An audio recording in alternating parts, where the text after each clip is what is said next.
Ici, on a une souche qui fait au moins 2 mètres de diamètre, mais à d'autres endroits de l'île de Vancouver, on peut en trouver des 2 fois, voire 3 fois plus grandes. Ça veut dire 6 mètres de diamètre. C'est pour montrer à quel point ce sont des arbres extrêmement âgés qui ont été coupés.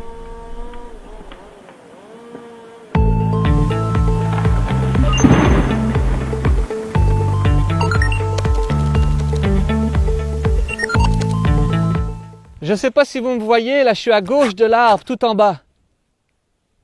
On est ici dans une coupe à blanc qui a commencé à repousser parce qu'elle date d'il y a 7 ou 8 ans. Et ce qui est intéressant, c'est que la compagnie forestière a laissé un Douglas, un arbre de 66 mètres de haut, de 4 mètres de diamètre. C'était le plus gros en fait qui se trouvait ici. Et ça permet de voir la grandeur, l'importance que ces arbres avaient à l'époque dans cette zone-là.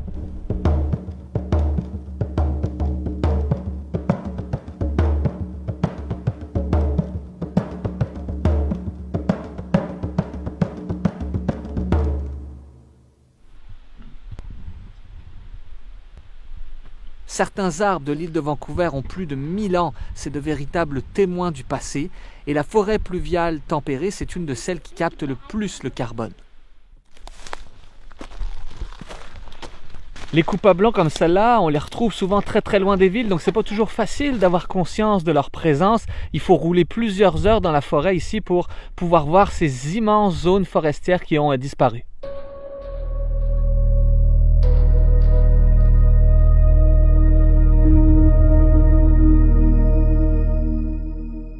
Where old-growth forests are still highly endangered and where logging is happening on a truly large scale are places like here on Vancouver Island.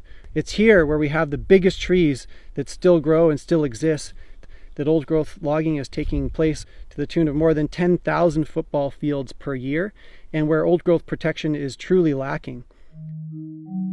En vert, ce sont les forêts anciennes qui commencent à être coupées à la fin du 19e siècle. En jaune, on voit les secteurs coupés puis replantés avec de plus petits arbres.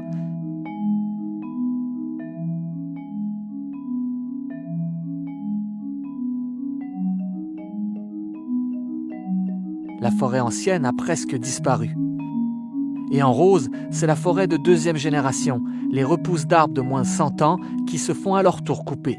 These are highly endangered ecosystems that are important for endangered species, for the climate, for tourism, for First Nations cultures.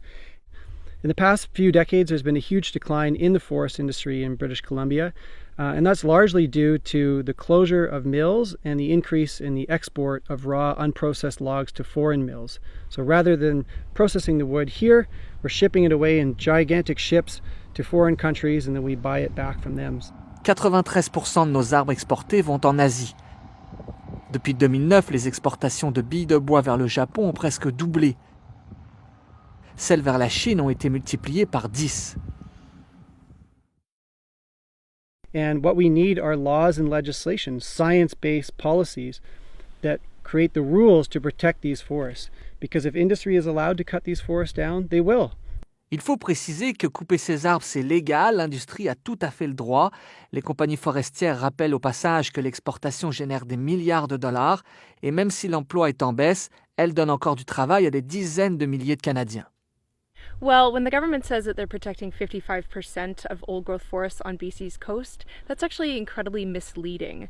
The 55% is only a percentage of remaining old-growth forests and doesn't take into account the original extent. And so by that logic, the more old-growth that's logged outside of protected areas, the higher that percentage goes up. There is definitely a role that the federal government can play. They need to mandate that each and every province and territory in Canada adopt their national protected area targets under the Convention on Biological Diversity. So those targets are for 17% of terrestrial areas and inland waters and 10% of Canada's oceans to be protected by 2020. So the BC government needs to protect another 1.6 million hectares in order to meet those national standards.